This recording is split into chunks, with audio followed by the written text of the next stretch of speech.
یا تا په جوانه کې بلا بد کارونه وکړه چې بوډا شي نو جمعه ته راغلی سپینګیر شوي او ستا اعضا کار نه کوي لاسونه ستا کار نه کوي ملا دې راټیټه شوه و جومات ته راغلی الله وایي اصل عبادات و اصل توبه ما ته په حالت د نوجوانۍ کې ډېره خوښېږي چې انسان په حالت د شباب کې په حالت د زور کې طاقت یې ورسره حکمراني ورسره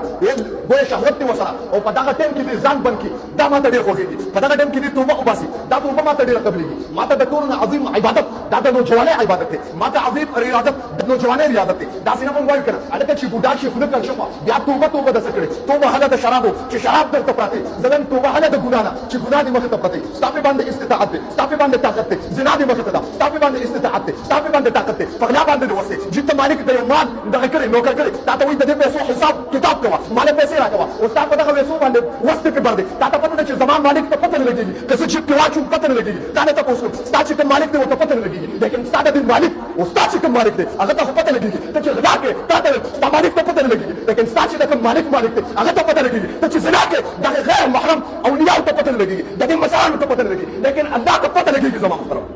الله خو ویني که نه که ته ګناه کوې په ګناه باندې ورځي زه تا ته یو خبره کوم زما محترم چې انسان ګناه کوي هر قسم ګناه چې د غلا د غیبت شه دروغ شه الله تبارک وتعالی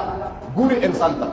انسان د ځان د اوچه کېدو دپاره او د دنیا د یو څو روپو دپاره چې دا قسمونه او طلاقونه خوري نو په عرش باندې ورته زما رب ډبره ګوري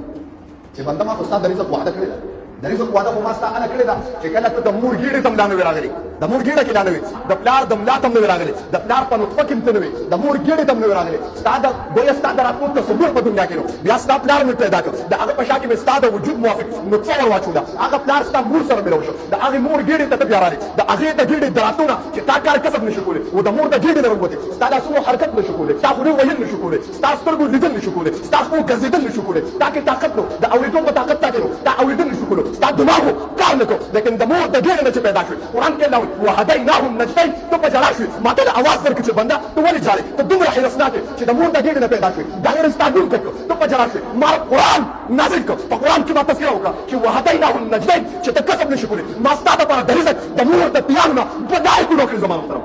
ته ولې ژاړې چې تا کار کسب نه شي کولی اندامونه دې کار نه کوي د ویلو طریقه نه د ویل دې نه شي کولی نو د مور د وجود نه مې تا له دوه لارې د پیو پیدا کړې دوه لارې چې تا هېڅ نه شي کولی او تا د ما د مور په ګېډه کې د نوم په ذریعه باندې خوراک نه یې درکړې ته ولې د دې خوراک او د دې الله وایي ته ولې د دې پیسو دپاره قسمونه او طلاقونه کړې ته ولې د دې پیسو دپاره د بل محتاجۍ کې جي پلانکي صاحب بړ شو پلانکي صاحب ښکته شو دا د څه دپاره زما خو نه کوې ولې ما سره مال نشته جي ته د هغه محتاجي ولې کوې هغه سره مال دی پیسې دي ورسره د څو پیسو چند پیسو دپاره د هغه د حاجي صاحب دی تا د هغه مشر هم جوړ کړی تا د هغه د کور معلم جوړ کړی د څه دپاره د دې خېټې دپاره د دوی روپو دپاره زما محترم الله د دې روپو دپاره ته د بل چا غلامي کې که په حقیقت کې زما د الله غلام شوې د پیسو دومره باران کوم چې راغونډول یې نه شي خو دا موږ صرف په خوله باندې وایو جي زما الله شته او الله خو شته ما ته پته الله په خوله ویل صرف په خوله لیکن زما حقیقت او عملي زندګي وګوره قسم دې د دې خبرو نه خالي ده